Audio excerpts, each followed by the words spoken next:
Interior health authority ਨੇ ਖੁਲਾਸਾ ਕੀਤਾ ਕਿ ਐਸਟਰਾਜੈਨੇਕਾ ਕੋਵਿਸ਼ੀਲਡ ਕੋਵਿਡ-19 ਟੀਕੇ ਦੀਆਂ ਸਾਰੀਆਂ ਖੁਰਾਕਾਂ BC ਅੰਦਰੂਨੀ ਪ੍ਰਬੰਧ ਕਰ ਲਏ ਗਏ ਹਨ। ਇਸ ਗੱਲ ਤੇ ਕੋਈ ਸਮਾਂ ਰੇਖਾ ਨਹੀਂ ਹੈ ਕਿ ਇਹ ਖੇਤਰ ਕਦੋਂ ਵਾਧੂ ਬਰਾਮਦ ਪ੍ਰਾਪਤ ਕਰ ਸਕਦਾ ਹੈ।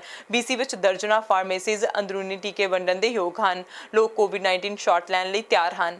ਮਹਾਮਾਰੀ ਰਿਸਪੌਂਸ ਅਤੇ ਸਰਜੀਕਲ ਰਣਨੀਤੀ ਦੇ ਅੰਤਰਿਮ ਉਪ ਪ੍ਰਧਾਨ ਕੇਰਨ ਬਲੇਮਿੰਕ ਨੇ ਕਿਹਾ ਕਿ ਮਹਾਮਾਰੀ ਸਿਹਤ ਨੂੰ ਪ੍ਰਾਪਤ ਹੋਈਆਂ ਸਾਰੀਆਂ ਖੁਰਾਕਾਂ ਦਾ ਪ੍ਰਬੰਧ ਕੀਤਾ ਗਿਆ ਹੈ।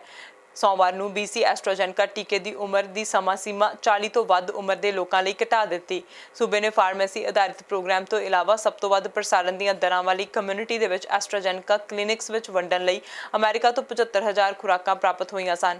ਬਹੁਤੇ ਵਿਸ਼ੇਸ਼ ਕਲੀਨਿਕ ਲੋਅਰ ਮੇਨਲੈਂਡ ਵਿੱਚ ਸਥਿਤ ਹਨ। ਓਕਨਾ ਖੇਤਰ ਵਿੱਚ ਕੋਈ ਵੀ ਨਹੀਂ ਹੈ। 14 ਅਪ੍ਰੈਲ ਤੱਕ 1,14,171 ਖੁਰਾਕਾਂ ਦਾ ਪ੍ਰਬੰਧ ਫਾਰਮੇਸੀਆਂ ਦੇ ਵਿੱਚ ਕੀਤਾ ਗਿਆ ਸੀ, ਜਿਸ ਵਿੱਚ ਫਾਰਮੇਸੀਜ਼ ਦੁਆਰਾ 91,000 ਸ਼ਾਮਿਲ ਹਨ। ਉਧਰ ਨਿਊ ਬ੍ਰੰਸਵਿਕ ਨੇ ਜ਼ਿਆਦਾਤਰ ਯਾਤਰੀਆਂ ਲਈ ਨਵੇਂ ਕੋਵਿਡ-19 ਆਈਸੋਲੇਸ਼ਨ ਨਿਯਮ ਲਾਗੂ ਕੀਤੇ। ਫਰੈਡਰਿਕਟਨ ਦੇ ਵਿੱਚ doctor Jennifer Russell, new Brunswick ਸਿਹਤ ਦੇ ਮੁੱਖ ਮੈਡੀਕਲ ਅਧਿਕਾਰੀ ਅਤੇ ਪ੍ਰੀਮੀਅਰ ਬਲੇਨ ਹਿਗਜ਼ ਸੂਬੇ ਦੇ ਚੱਲ ਰਹੇ ਕੋਵਿਡ-19 ਮਹਾਮਾਰੀ ਪ੍ਰਤੀ ਪ੍ਰਤੀਕਿਰਿਆ ਬਾਰੇ ਅਪਡੇਟ ਪ੍ਰਦਾਨ ਕਰ ਰਹੇ ਸਨ। ਉਹਨਾਂ ਨੇ ਐਲਾਨ ਕਰਦੇ ਹੋਏ ਕਿਹਾ ਕਿ 25 ਅਪ੍ਰੈਲ ਤੱਕ ਸੂਬੇ ਵਿੱਚ ਦਾਖਲ ਹੋਣ ਵਾਲੇ ਗੈਰ ਜ਼ਰੂਰੀ ਯਾਤਰੀਆਂ ਨੂੰ ਆਪਣੇ ਖਰਚੇ ਤੇ ਘੱਟੋ-ਘੱਟ 7 ਦਿਨਾਂ ਲਈ ਇੱਕ ਨਿਰਧਾਰਿਤ ਅਲੱਗ ਹੋਟਲ ਦੇ ਕਮਰੇ ਵਿੱਚ ਸਵੈ ਆਈਸੋਲੇਸ਼ਨ ਵਿੱਚ ਰਹਿਣਾ ਹੋਵੇਗਾ। ਜੋ 7ਵੇਂ ਦਿਨ ਕੋਵਿਡ-19 ਲਈ ਨਕਾਰਾਤਮਕ ਟੈਸਟ ਕਰਦੇ ਨੇ ਤਾਂ ਉਹ ਆਪਣੀ 14 ਦਿਨਾਂ ਦੀ ਆਈਸੋਲੇਸ਼ਨ ਨੂੰ ਕਿਸੇ ਅਜਿਹੇ ਰਿਹਾਇਸ਼ੀ ਜਗ੍ਹਾ ਤੇ ਪੂਰਾ ਕਰ ਸਕਦੇ ਨੇ ਜਿੱਥੇ ਕੋਈ ਵੀ ਨਹੀਂ ਰਹਿੰਦਾ। ਸੂਬਾ ਇਹ ਵੀ ਹੁਕਮ ਦੇ ਰਿਹਾ ਕਿ ਵਾਪਸ ਜਾਣ ਵਾਲੇ ਯਾਤਰੀਆਂ ਤੇ ਟਰੱਕਰਜ਼ ਨੂੰ 14 ਦਿਨ ਲਈ ਘਰ ਵਿੱਚ ਰਹਿਣਾ ਚਾਹੀਦਾ। ਸਿਰਫ ਡਾਕਟਰੀ ਜ਼ਰੂਰਤਾਂ ਪੂਰੀਆਂ ਕਰਨ ਜਾਂ ਜੀਵਨ ਦੀਆਂ ਜ਼ਰੂਰਤਾਂ ਪ੍ਰਾਪਤ ਕਰਨ ਲਈ ਬਾਹਰ ਜਾਣਾ ਚਾਹੀਦਾ। People leave the province to visit family and friends, spend time in a warmer climate, or just to get away.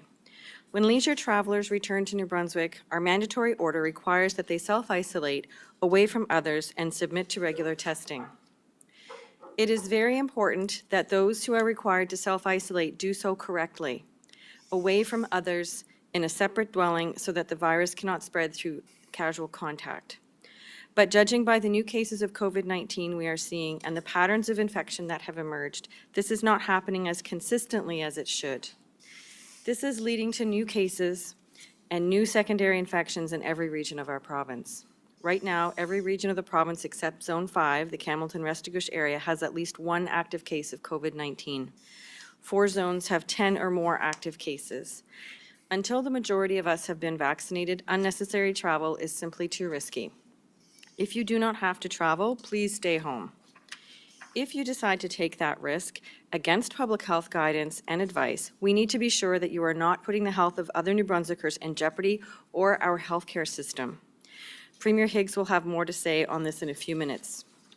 Today, Public Health has confirmed 16 new cases of COVID-19 in New Brunswick. There are 8 new cases in Zone 6, which is Bathurst and the Acadian Peninsula. Each of these cases are directly related to travel outside the province. In Zone 1, which is Moncton and Southeast New Brunswick, there are 4 new cases today. 3 of these are related to travel and 1 is currently under investigation. In Zone 2, which is St. John, Kings, and Charlotte counties, there are 2 new cases today. Again, these new cases are directly related to travel. Canada ਦੇ ਜਨਤਕ ਸੁਰੱਖਿਆ ਮੰਤਰੀ bill Blair ਨੇ ਵਿਦੇਸ਼ਾਂ ਤੋਂ Canada ਵਿੱਚ ਦਾਖਲ ਹੋਣ ਲਈ ਵਿਦੇਸ਼ੀ ਨਾਗਰਿਕਾਂ ਉੱਪਰ ਲਗਾਈ ਰੋਕ 21 ਮਈ 2021 ਤੱਕ ਜਾਰੀ ਰੱਖਣ ਦਾ ਐਲਾਨ ਕੀਤਾ। ਕੋਰੋਨਾ ਵਾਇਰਸ ਕਾਰਨ ਕੈਨੇਡਾ ਸਰਕਾਰ ਵੱਲੋਂ ਇਹ ਰੋਕ ਮਾਰਚ 2020 ਵਿੱਚ ਲਗਾਈ ਗਈ ਸੀ, ਜਿਸ ਨੂੰ ਹਰੇਕ 30 ਦਿਨਾਂ ਤੋਂ ਬਾਅਦ ਵਧਾ ਦਿੱਤਾ ਜਾਂਦਾ ਹੈ। ਤਾਂ ਦੱਸ ਦਈਏ ਕਿ ਕੈਨੇਡਾ ਕੋਰੋਨਾ ਵਾਇਰਸ ਦੀ ਤੀਸਰੀ ਲਹਿਰ ਦੇ ਦੌਰਾਨ ਗੰਭੀਰ ਸਥਿਤੀਆਂ ਦਾ ਸਾਹਮਣਾ ਕਰ ਰਿਹਾ ਹੈ। ਹੁਣ ਵਾਇਰਸ ਨੌਜਵਾਨ ਵਰਗ ਵਿੱਚ ਵੀ ਤੇਜ਼ੀ ਨਾਲ ਫੈਲ ਰਿਹਾ। ਇਸੇ ਦੌਰਾਨ ਜ਼ਰੂਰੀ ਕਾਰਨਾਂ ਕਰਕੇ ਸਫਲ ਕਰ ਰਹੇ ਵਿਅਕਤੀਆਂ ਵਾਸਤੇ ਟੋਰਾਂਟੋ, ਵੈਨਕੂਵਰ, ਕੈਲਗਰੀ ਤੇ ਮੌਂਟਰੀਅਲ ਵਿੱਚ ਅੰਤਰਰਾਸ਼ਟਰੀ ਹਵਾਈ ਅੱਡੇ ਖੁੱਲ੍ਹੇ ਰੱਖੇ ਜਾ ਰਹੇ ਹਨ। ਇਹ ਵੀ ਕਿ ਵਿਦੇਸ਼ਾਂ ਤੋਂ ਆਉਣ ਵਾਲੇ ਹਰੇਕ ਵਿਅਕਤੀ ਨੂੰ ਹਵਾਈ ਅੱਡੇ ਨੇੜੇ ਸਰਕਾਰ ਦੇ ਮਾਨਤਾ ਪ੍ਰਾਪਤ ਹੋਟਲ ਦੇ ਵਿੱਚ 3 ਦਿਨਾਂ ਵਾਸਤੇ ਰੁਕਣਾ ਅਤੇ ਕੋਰੋਨਾ ਵਾਇਰਸ ਦਾ ਟੈਸਟ ਕਰਵਾਉਣ ਦੇ ਨਿਯਮ ਵੀ ਹਾਲ ਦੀ ਘੜੀ ਸਰਕਾਰ ਵੱਲੋਂ ਜਾਰੀ ਰੱਖੇ ਜਾ ਰਹੇ ਨੇ। ਕੈਨੇਡਾ ਦੀ ਸਿਹਤ ਮੰਤਰੀ ਪੀਟੀ ਹਾਜਦੂ ਨੇ ਕਿਹਾ ਕਿ ਅਜੇ ਲੋਕਾਂ ਨੂੰ ਸਫ਼ਰ ਨਹੀਂ ਕਰਨਾ ਚਾਹੀਦਾ ਅਤੇ ਜਿੱਥੇ ਵੀ ਕੋਈ ਹੈ ਉੱਥੇ ਹੀ ਟਿਕੇ ਰਹਿਣ ਦੀ ਲੋੜ ਹੈ। ਅਮਰੀਕਾ ਦੇ ਨਾਲ ਕੈਨੇਡਾ ਦੀ ਲੱਗਦੀ ਜ਼ਮੀਨੀ ਸਰਹੱਦ ਵੀ 21 ਮਈ 2021 ਤੱਕ ਬੰਦ ਰਹੇਗੀ। ਇਸ ਵੇਲੇ ਕੈਨੇਡਾ ਦਾ ਮੌਂਟਰੀਅਲ ਦਾ ਅਖਬਾਰ ਕੈਨੇਡਾ ਦੇ ਪ੍ਰਧਾਨ ਮੰਤਰੀ ਜਸਟਿਨ ਟਰੂਡੋ ਦੀ ਇੱਕ ਤਸਵੀਰ ਛਾਪਣ ਕਰਕੇ ਕਾਫੀ ਵਿਵਾਦਾਂ ਵਿੱਚ ਘਿਰ ਗਿਆ, ਜਿਸ ਤੋਂ ਬਾਅਦ ਭਾਰਤੀ ਖਾਸ ਤੌਰ ਤੇ ਸਿੱਖ ਭਾਈਚਾਰੇ ਵਿੱਚ ਇਸ ਅਖਬਾਰ ਦੇ ਪ੍ਰਤੀ ਕਾਫੀ ਗੁੱਸਾ ਪਾਇਆ ਜਾ ਰਿਹਾ ਹੈ। ਅਸਲ ਦੇ ਵਿੱਚ ਮੌਂਟਰੀਅਲ ਦੇ ਅਖਬਾਰ ਨੇ ਕੈਨੇਡਾ ਦੇ ਪ੍ਰਧਾਨ ਮੰਤਰੀ ਜਸਟਿਨ ਟਰੂਡੋ ਦੀ 2018 ਦੀ ਭਾਰਤ ਦੀ ਯਾਤਰਾ ਦੀ ਇੱਕ ਤਸਵੀਰ ਆਪਣੇ ਅਖਬਾਰ ਦੀ ਕਵਰ ਫੋਟੋ ਬਣਾਉਣ ਤੇ ਕਾਫੀ ਜ਼ਿਆਦਾ ਆਲੋਚਨਾ ਹੋ ਰਹੀ ਹੈ। ਉਹਨਾਂ ਨੇ ਵਾਇਰਸ ਦਾ ਦੂਜਾ ਰੂਪ ਵੀ ਦੱਸਿਆ। ਉਧਰ ਅਮਰੀਕੀ ਸੈਨੇਟ ਨੇ ਏਸ਼ੀਅਨ ਲੋਕਾਂ ਵਿਰੋਧੀ ਨਫ਼ਰਤ ਸੰਬੰਧੀ ਅਪਰਾਧ ਕਾਨੂੰਨ ਨੂੰ ਮਨਜ਼ੂਰੀ ਦੇਣ ਦੇ ਲਈ ਪੱਖ ਵਿੱਚ 94 ਤੇ ਵਿਰੋਧ ਵਿੱਚ ਇੱਕ ਵੋਟ ਪਾਈ ਹੈ, ਜਿਸ ਦਾ ਉਦੇਸ਼ ਇਹਨਾਂ ਅਪਰਾਧਾਂ ਵਿੱਚ ਹੋਏ ਵਾਧੇ ਨੂੰ ਹੱਲ ਕਰਨ ਲਈ ਸਰਕਾਰ ਦੀਆਂ ਕੋਸ਼ਿਸ਼ਾਂ ਦਾ ਵਿਸਥਾਰ ਕਰਨਾ ਹੈ। ਬਿੱਲ ਜਸਟਿਸ ਵਿਭਾਗ ਇਸ ਲਈ ਇੱਕ ਅਜਿਹੇ ਵਿਅਕਤੀ ਦੀ ਪਛਾਣ ਕਰੇਗਾ ਜੋ ਨਫ਼ਰਤ ਦੇ ਅਪਰਾਧ ਦੀਆਂ ਘਟਨਾਵਾਂ ਦੀ ਜਲਦੀ ਸਮੀਖਿਆ ਕਰੇਗਾ ਤੇ ਨਫ਼ਰਤ ਦੇ ਜੁਰਮਾਂ ਦੀ ਰਿਪੋਰਟ ਕਰਨ ਨੂੰ ਆਸਾਨ ਬਣਾਉਣ ਦੇ ਲਈ ਰਾਜ ਅਤੇ ਸਥਾਨਕ ਸੰਸਥਾਵਾਂ ਨੂੰ ਵਧੇਰੇ ਮਾਰਗਦਰਸ਼ਨ ਪ੍ਰਦਾਨ ਕਰੇਗਾ। ਇਹ ਕਾਨੂੰਨ ਪੀੜਤ ਲੋਕਾਂ ਪ੍ਰਤੀ ਜਾਗਰੂਕਤਾ ਤੇ ਪਹੁੰਚ ਵਧਾਉਣ ਦੇ ਲਈ ਜਨਤਕ ਸਿੱਖਿਆ ਮੁਹਿੰਮ ਦਾ ਵੀ ਵਿਸਤਾਰ ਕਰੇਗਾ।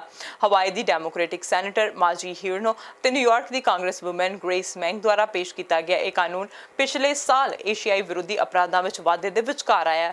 ਸੈਨੇਟ ਦੀ ਵੋਟ ਐਟਲਾਂਟਾ ਖੇਤਰ ਵਿੱਚ ਏਸ਼ੀਆਈ ਮੂਲ ਦੀਆਂ 6 ਔਰਤਾਂ ਸਣੇ 8 ਲੋਕਾਂ ਦੀ ਹੱਤਿਆ ਦੇ ਬਾਅਦ ਇੱਕ ਮਹੀਨੇ ਬਾਅਦ ਹੋਈ ਹੈ। ਰਾਸ਼ਟਰਪਤੀ ਬਾਈਡਨ ਨੇ ਮਾਰਚ ਵਿੱਚ ਇਸ ਬਿੱਲ ਨੂੰ ਪਾਸ ਕਰਨ ਅਤੇ ਕਾਂਗਰਸ ਦੇ ਏਸ਼ੀਅਨ ਪੈਸੀਫਿਕ ਅਮਰੀਕਨ ਕਾਕਸ ਨਾਲ ਇਸ ਮਹੀਨੇ ਦੇ ਸ਼ੁਰੂ ਵਿੱਚ ਇੱਕ ਬੈਠਕ ਵਿੱਚ ਕਾਂਗਰਸ ਨੂੰ ਸੱਦਾ ਦਿੱਤਾ ਸੀ। ਉਹ ਅਤੇ ਉਪ ਰਾਸ਼ਟਰਪਤੀ ਕਮਲਾ ਹੈਰਿਸ ਇਸ ਕਾਨੂੰਨ ਨੂੰ ਅੱਗੇ ਵਧਾਉਣ ਦੇ ਪੱਖ ਵਿੱਚ ਸਨ। ਵੋਟ ਪਾਉਣ ਤੋਂ ਪਹਿਲਾਂ ਸੈਨੇਟ ਦੇ ਬਹੁਗਿਣਤੀ ਨੇਤਾ ਚੱਕ ਸ਼ਮਰ ਨੇ ਕਿਹਾ ਕਿ ਬਿੱਲ ਪਾਸ ਹੋਣ ਦੇ ਨਾਲ AAPI ਕਮਿਊਨਿਟੀ ਅਤੇ ਦੇਸ਼ ਨੂੰ ਇਹ ਸੰਦੇਸ਼ ਜਾਵੇਗਾ ਕਿ ਹੁਣ ਨਫ਼ਰਤ ਬਰਦਾਸ਼ਤ ਨਹੀਂ ਕੀਤੀ ਜਾਵੇਗੀ। ਇਸ ਦੇ ਇਲਾਵਾ ਸੈਨੇਟ ਨੇ ਬਿੱਲ ਵਿੱਚ 3 ਰਿਪਬਲਿਕਨ ਸੋਧਾਂ ਉੱਤੇ ਵੀ ਵੋਟ ਪਾਈ, ਪਰ ਉਹ ਸਾਰੇ ਅਸਫਲ ਰਹੇ, ਜਦਕਿ ਬਿੱਲ ਹੁਣ ਪ੍ਰਵਾਨਗੀ ਲਈ ਸਦਨ ਵੱਲ ਜਾਵੇਗਾ। On this vote, the yeas are 94, the nays are 1. The 60 vote threshold having been achieved, the bill as amended is passed. I cannot tell you how important this bill is to the AAPI community, who often has felt very invisible in our country, always seen as foreign, always seen as the other. And for them to experience a kind of hatred against them through no provocation on their part, to be the victims of unprovoked, just random assaults on them as they are minding their own business in the subways, grocery stores, takeout restaurants, on the street.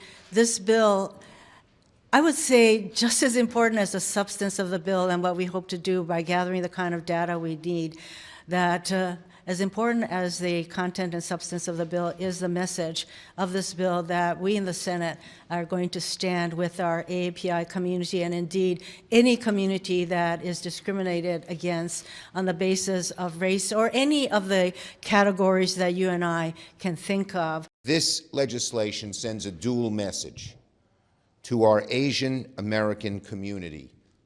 We will not tolerate violence and bigotry against you. And to those who perpetrate the violence and bigotry, we're going to pursue you to the full extent of the law. It's a dual message. It's a 1-2. America ਵਿੱਚ Johnson and Johnson ਦੇ ਇੱਕ ਖੁਰਾਕ ਵਾਲੇ ਟੀਕੇ ਉੱਪਰ ਲਗਾਈ ਗਈ ਰੋਕ ਨੂੰ ਹਟਾ ਲਿਆ ਗਿਆ। ਫੈਡਰਲ ਸਿਹਤ ਏਜੰਸੀ ਦੇ ਅਨੁਸਾਰ ਉਹ ਸਿੰਗਲ ਸ਼ਾਟ ਟੀਕਾ ਦੁਬਾਰਾ ਸ਼ੁਰੂ ਕਰਨ ਲਈ ਰੋਗ ਨਿਯੰਤਰਣ ਅਤੇ ਰੋਕਥਾਮ ਕੇਂਦਰ ਦੇ ਸਲਾਹਕਾਰਾਂ ਦੇ ਪੈਨਲ ਦੀ ਵੋਟ ਦੇ ਬਾਅਦ ਇਸ ਟੀਕੇ ਦੀ ਵਰਤੋਂ ਤੇ ਪਾਬੰਦੀ ਨੂੰ ਖਤਮ ਕਰ ਰਹੇ ਹਨ। ਫੂਡ ਐਂਡ ਡਰੱਗ ਐਡਮਿਨਿਸਟ੍ਰੇਸ਼ਨ ਦਾ ਕਹਿਣਾ ਹੈ ਕਿ ਉਹਨਾਂ ਦੇ ਟੀਕੇ ਨੂੰ ਵਰਤਣ ਦੇ ਅਧਿਕਾਰ ਵਿੱਚ ਸੋਧ ਕੀਤੀ ਹੈ ਤਾਂ ਜੋ 50 ਸਾਲ ਤੋਂ ਘੱਟ ਉਮਰ ਦੀਆਂ ਔਰਤਾਂ ਵਿੱਚ ਖੂਨ ਦੇ ਜੰਮਣ ਦੀ ਚੇਤਾਵਨੀ ਸ਼ਾਮਿਲ ਕੀਤੀ ਜਾ ਸਕੇ। ਰੋਗ ਨਿਯੰਤਰਣ ਅਤੇ ਰੋਕਥਾਮ ਕੇਂਦਰ ਦੇ ਸਲਾਹਕਾਰਾਂ ਦੇ ਇੱਕ ਪੈਨਲ ਨੇ ਜੌਨਸਨ ਐਂਡ ਜੌਨਸਨ ਟੀਕੇ ਦੀ ਮੁੜ ਵਰਤੋਂ ਦੀ ਸਿਫਾਰਿਸ਼ ਕਰਨ ਲਈ ਵੋਟ ਦਿੱਤੀ। ਇਸ ਸੰਬੰਧੀ ਫੈਡਰਲ ਸਿਹਤ ਅਧਿਕਾਰੀ ਨੇ ਪੈਨਲ ਨੂੰ ਦੱਸਿਆ ਕਿ ਇੱਕ ਵਾਰ CDC ਡਾਇਰੈਕਟਰ ਦੁਆਰਾ ਇਸ ਨੂੰ ਮਨਜ਼ੂਰੀ ਦੇਣ ਫੂਡ ਐਂਡ ਡਰੱਗ ਐਡਮਿਨਿਸਟ੍ਰੇਸ਼ਨ ਟੀਕੇ ਲਈ ਆਪਣੀ ਐਮਰਜੈਂਸੀ ਵਰਤੋਂ ਅਧਿਕਾਰਾਂ ਬਾਰੇ ਅਪਡੇਟ ਪ੍ਰਕਾਸ਼ਿਤ ਕਰਦਾ ਤਾਂ ਟੀਕੇ ਦੀ ਵਰਤੋਂ ਸ਼ੁਰੂ ਹੋ ਜਾਵੇਗੀ। CDC ਅਨੁਸਾਰ ਇਹ ਟੀਕਾ ਲਗਵਾਉਣ ਤੋਂ ਬਾਅਦ ਬਲੱਡ ਕਲੌਟਿੰਗ ਨਾਲ ਕੁੱਲ 3 ਔਰਤਾਂ ਦੀ ਮੌਤ ਹੋ ਗਈ ਸੀ ਅਤੇ 7 ਵਿਅਕਤੀ ਹਸਪਤਾਲ ਦਾਖਲ ਸਨ, ਜਦਕਿ 5 ਨੂੰ ਛੁੱਟੀ ਦੇ ਦਿੱਤੀ ਗਈ। ਜਾਰੀ ਕੀਤੇ ਗਏ CDC ਦੇ ਅੰਕੜਿਆਂ ਅਨੁਸਾਰ ਇਹ ਕੇਸ 8 ਮਿਲੀਅਨ ਤੋਂ ਵੱਧ ਖੁਰਾਕਾਂ ਦਾ ਛੋਟਾ ਜਿਹਾ ਹਿੱਸਾ ਬਣਾਉਂਦੇ ਹਨ ਅਤੇ ਇਸ ਦੇ ਫਾਇਦੇ ਨੁਕਸਾਨ ਤੋਂ ਜ਼ਿਆਦਾ ਹਨ। ਇਹ ਟੀਕੇ ਦੇ ਪਾਬੰਦੀ ਦੌਰਾਨ ਘੱਟੋ ਘੱਟ 1,70,338 ਜੌਨਸਨ ਐਂਡ ਜੌਨਸਨ ਦੇ ਟੀਕੇ ਲਗਾਏ ਗਏ ਅਤੇ ਹੋਰ 9.6 ਮਿਲੀਅਨ ਖੁਰਾਕਾਂ ਜੋ ਅਧਿਕਾਰਿਕ ਖੇਤਰਾਂ ਨੂੰ ਦਿੱਤੀਆਂ ਗਈਆਂ ਸਨ ਦੀ ਵਰਤੋਂ ਨਹੀਂ ਕੀਤੀ ਗਈ। Today, after hearing the deliberations of the Advisory Committee on Immunization Practices, CDC, in partnership with FDA, is recommending that administration of the Johnson & Johnson or Janssen vaccine resume. To be clear, we are no longer recommending a pause to the Johnson & Johnson vaccine. I want to thank the ACIP for their work and for presenting their recommendations today, guided by the latest science.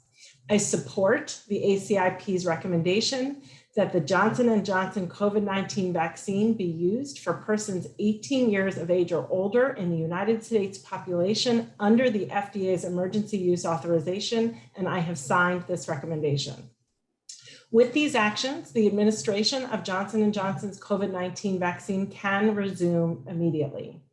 That said, FDA will add more details to the healthcare provider and patient fact sheet, including information about the risk that events have occurred in a very small number of people who have received the Johnson & Johnson COVID-19 vaccine. Additionally, CDC will work with public health authorities to continue to educate the public and healthcare providers about these rare events. The science supports this news, and I know that this is welcome news for many, as many have wanted the Johnson & Johnson vaccine to fill an important need in vaccination efforts here and around the world.